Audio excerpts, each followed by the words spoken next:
Hi guys, sorry I'm not there today. I had jury duty. So I'm just gonna, this video is supposed to go over what we're doing today. The first thing I want to talk about is your homework. Your homework isn't due until Monday. You're going to read the first 6 chapters of part 4 of Gulliver's Travels. I have a link here to the reading. If you click here, it'll take you to the literature project. Gulliver's Travels, like the early English novels, was written in volumes or parts, and each part really can be read independently from the other parts. So we're not going to read part 1. We're not reading about Lilliput or Brobdingnan, or you're not reading part 3. We're going to read this part 4, the last part. The end of Gulliver's Travels is where a lot of the meaning of the work as a whole exists. So we're skipping the first 3 parts and we're just going to read part 4. So if you're reading and it's talking about Lilliput, which are these like little people, and Gulliver's Travel is like a giant to them, you're in the wrong part. We're going to read this part, which is about these horse-like creatures that you'll see discussed in the introductory video in a minute. Anyway, so you click here and you read it, and you can go next. I'll take you to the next chapter, chapter 2, and you're going to read the first 6 chapters by Monday. So that's the homework assignment. Today we're also taking a quiz on The Rape of the Lock, which you read last night. The link is here. The instructions are at the top. You have to discuss how Pope uses the elements of satire, and here's a list of them. There's also more elements of satire. You can look at the vocabulary that we looked at on Tuesday to find more elements of satire if you'd like. And the purpose is to leverage these elements of satire to expose or criticize certain stupidities, vices, or follies.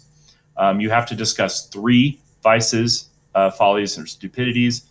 You have to talk about 3 elements of satire, and you need to have adequate, well-integrated quotations for support.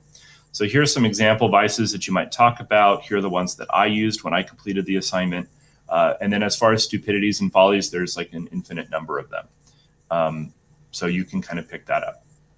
The grading scales below, to get an A, which you all really should be shooting for, you need to discuss 3 different stupidities, vices, or follies in the course of your composition. Within your composition, you have to talk about 3 different elements of satire throughout somewhere in there. Not 3 elements per stupidity, just total in your writing, 3 different elements need to be discussed. And then you need to have 2 textual references in the form of well-integrated quotation per vice. So you should really be organizing your writing around the vices and how those vices are expressed with the elements, and then how your textual references support or show evidence of that element criticizing that stupidity, vice, or folly. Down below, I have an example paragraph. The example paragraph represents only a third completed assignment. So I would have to write 2 more of these short paragraphs that you can see here in italics to get an A. So here I talk about 1 vice, pride. I talk about 1 element of satire, exaggeration. And here are integrated quotations. That is, I have not written long sentences. I haven't floated a quote here. I've tried to integrate them into my own language as evidence here. This would score a D. It scores a D because I only talked about 1 vice, 1 element of satire, and 2 quotations to prove it. The F here, it talks about being overly general. The big mistake that people make is they talk about the events in the text in general instead of integrating specific quotations. A satirical analysis really requires you to discuss the word choice, the sentence structure, to prove exaggeration, to prove reversal and incongruity.